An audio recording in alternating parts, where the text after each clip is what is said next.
រាក្មេងប្រុសមានរូបស្រស់សង្ហា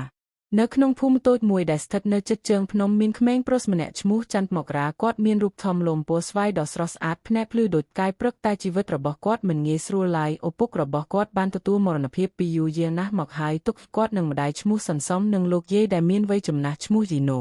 ដោយសារគ្រួសារក្រខ្សត់ច័ន្ទមករាត្រូវបោះបង់ការសិក្សានៅសាលារៀនមួយរយៈដើម្បីចេញធ្វើការងារផ្សេងរកលុយមកជួយគ្រួសារគាត់ធ្វើការអូសរទេសដឹកបន្លែឲ្យអ្នកភូមិពេលខ្លះក៏ដឹកនារីដែលចង់ទៅកម្សាន្តនៅវត្តភ្នំឬធ្វើដំណើរតាមដងព្រៃដែរមិនថាការងារនោះធ្ងន់ឬស្រាលគាត់មិនដែលបដិសេធឡើយព្រោះគាត់ចង់បន្តការសិក្សានិងចិញ្ចឹមម្ដាយនិងយាយដែលចាស់ជរា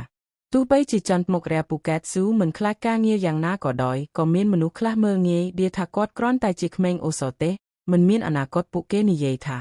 មើលនឹងមនុស្សប្រុសអនមែនធ្វើការអូសរទេសឲ្យគេមានតែអ្នកក្រទេដែលធ្វើដូច្នេះ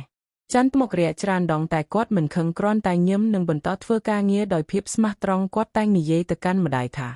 ម៉ាក់កុំព្រួយកូននឹងខំធ្វើការពេលខ្លះកូននឹងត្រឡប់ទៅរៀនវិញហើយនាំម៉ាក់និងយាយទៅរស់នៅក្នុងផ្ទះល្អថ្ងៃមួយពេលដែលគាត់កំពុងដឹកនារីទៅកាន់វត្តភ្នំគាត់បានជួបនឹងស្ត្រីម្នាក់ឈ្មោះវណ្ណាដែលជាកូនស្រីអ្នកមាននៅភ្នំពេញនាងឃើញភាពពូកែតស៊ូនិងភាពស្រស់ស្អាតខាងផ្លូវចិត្តរបស់ច័ន្ទមករាក៏កើតមេត្តាករុណាហើយបានជួយឧបត្ថម្ភអ្វីកាដល់គាត់ឲ្យអាចត្រឡប់ទៅរៀនបន្តប៉ុន្មានឆ្នាំក្រោយមកច័ន្ទមករាបានបញ្ចប់ការសិក្សាហើយក្លាយជាគ្រូរូបថតមានឈ្មោះគាត់បាននាំម្ដាយនិងយាយ